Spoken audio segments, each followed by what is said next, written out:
It's an honor to have been invited and to participate. As I have read about the other speakers and have prepared my own remarks, I have been elevated in my thinking and my contemplation about so many things, and so I am better for this opportunity.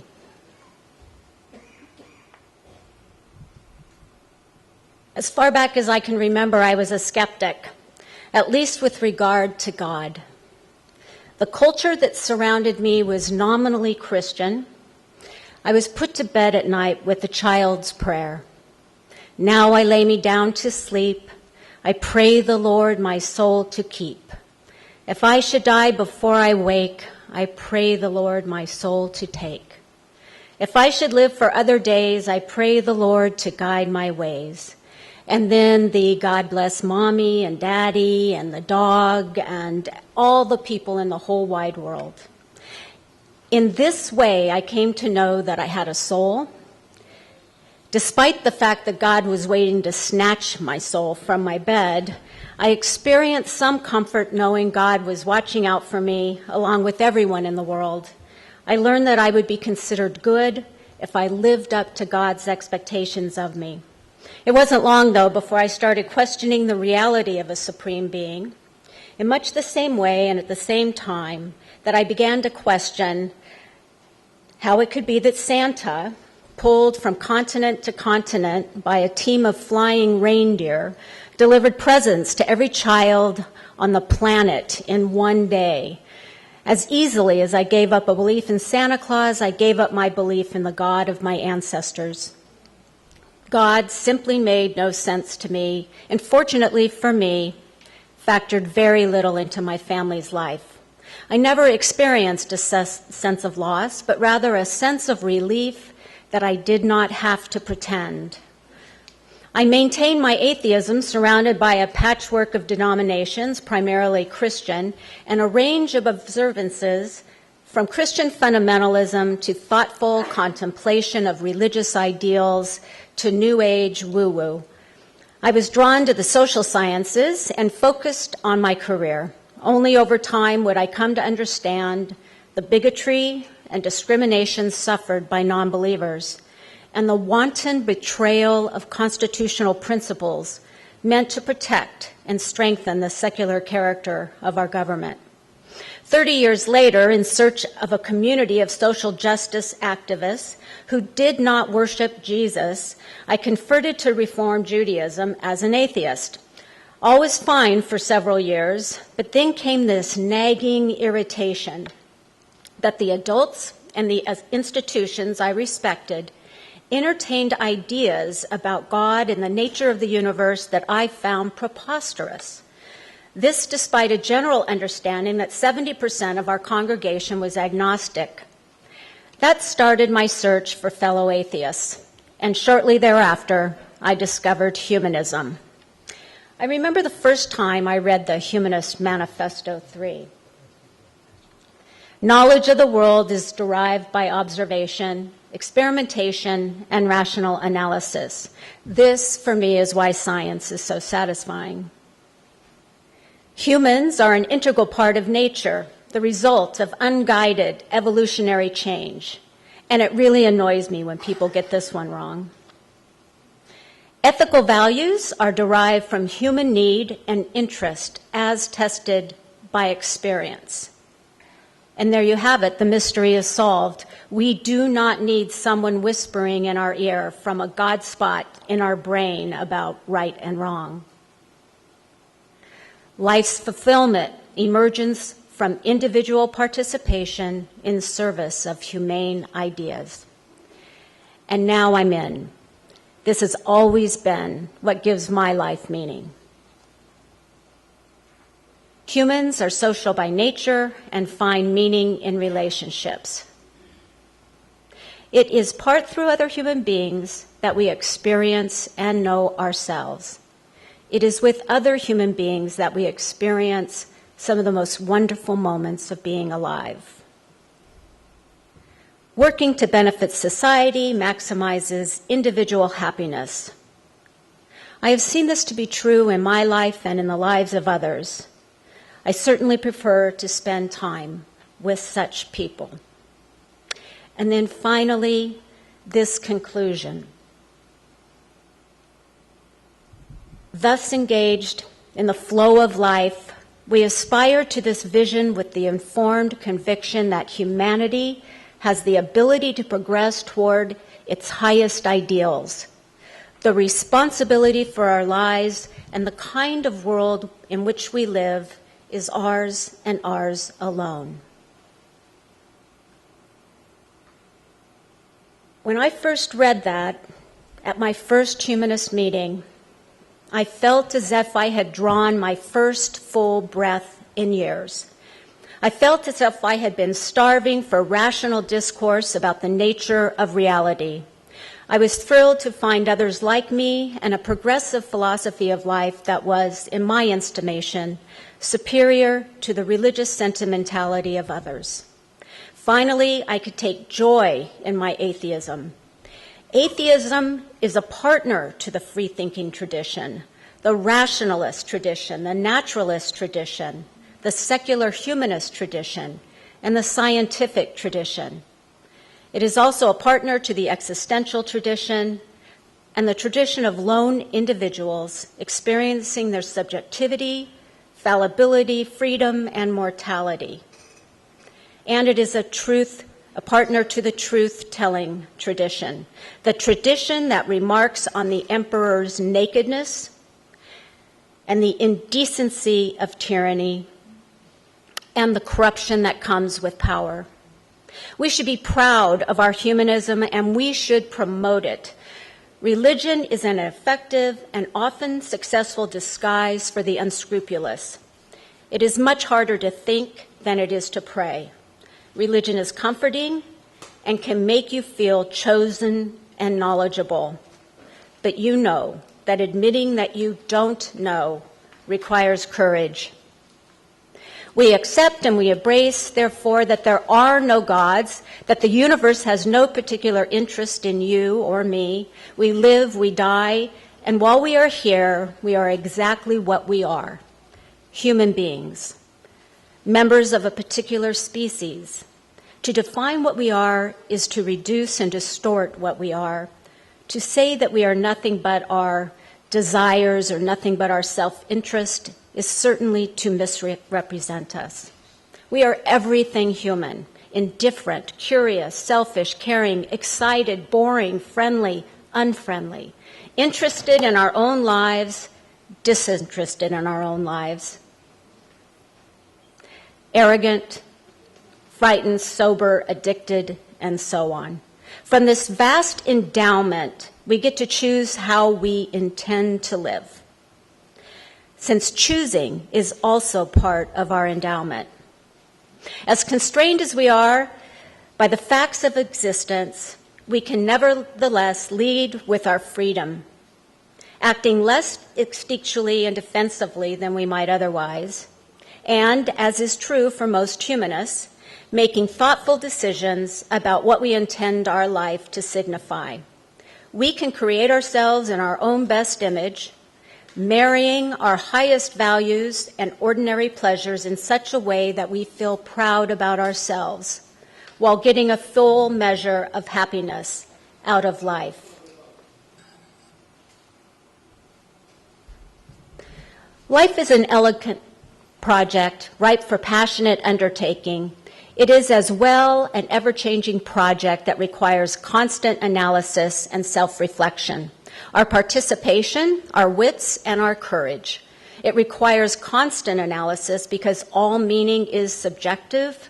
The only way we can opt for settled meaning, for objective meaning, or revealed meaning is by giving away our freedom. There is a better way, and it's humanism. Better because it acknowledges our unwillingness to bury our head in the sand.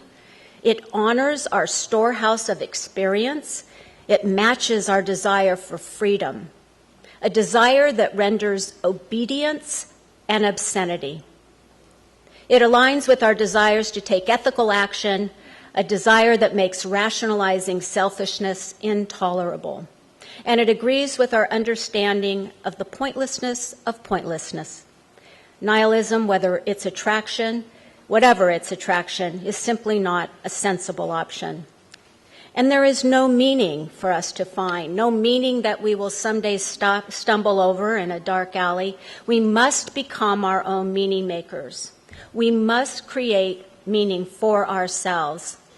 Making meaning is a personal responsibility, and it takes courage, engagement, and authenticity.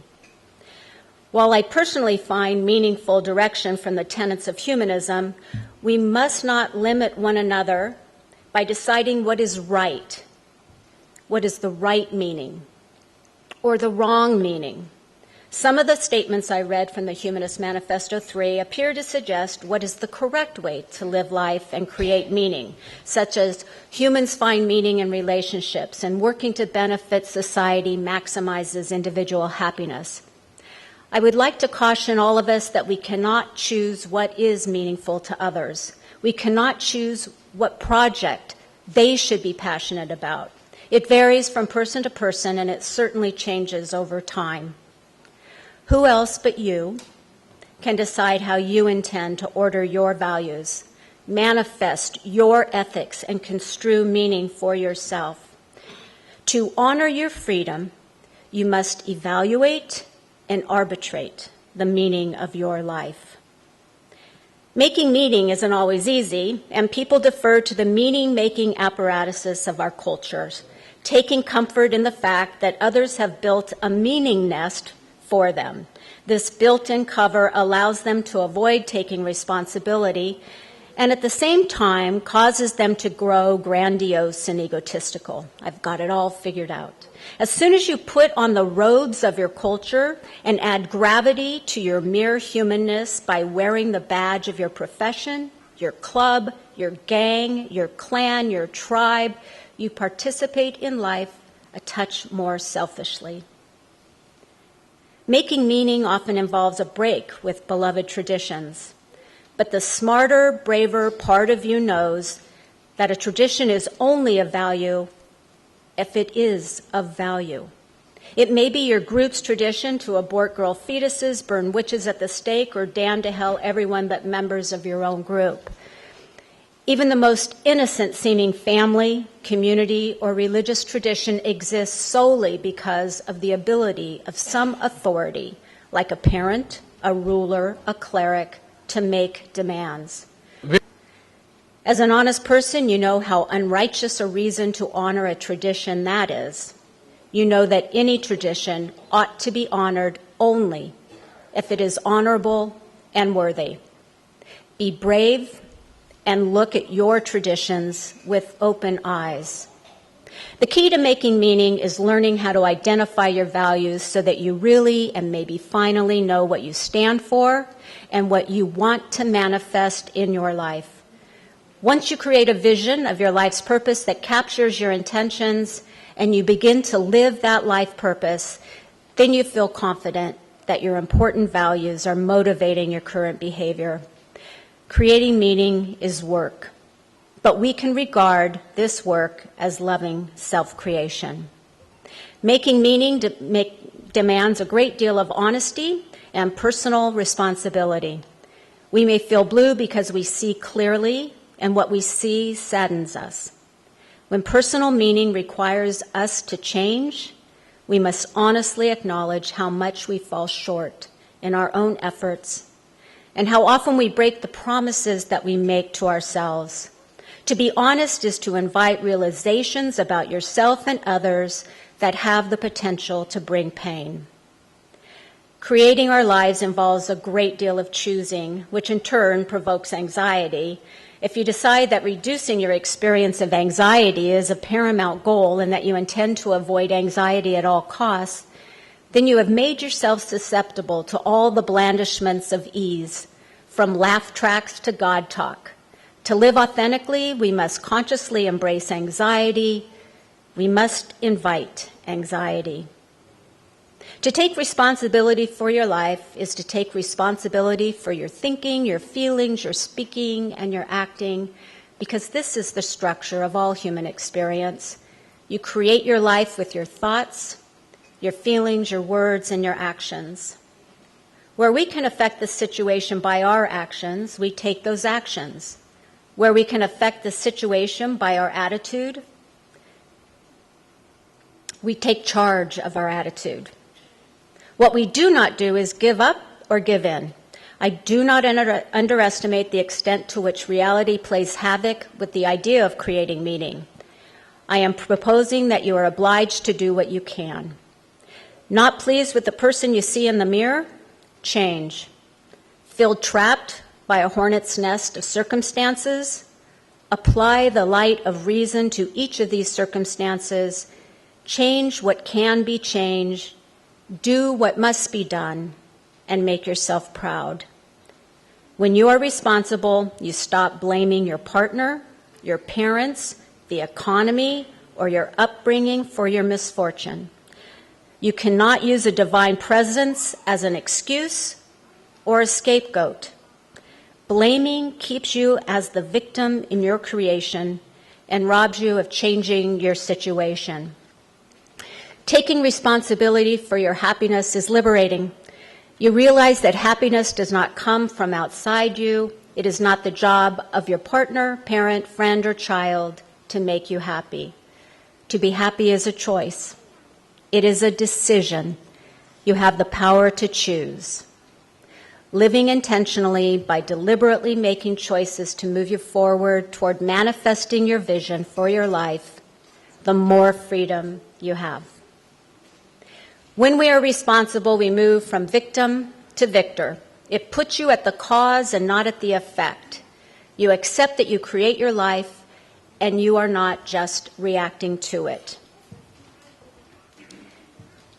You must engage in your own analysis, identifying your desires and weighing them against your duties as you understand them. You decide what are worthy actions and which are unworthy. You decide what to value, how to rank those values, and how to integrate those ranked values into a life plan.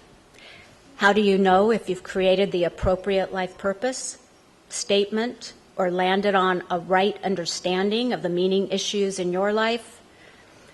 There is no way to know for sure. You decide, you live your decision. You monitor your decision.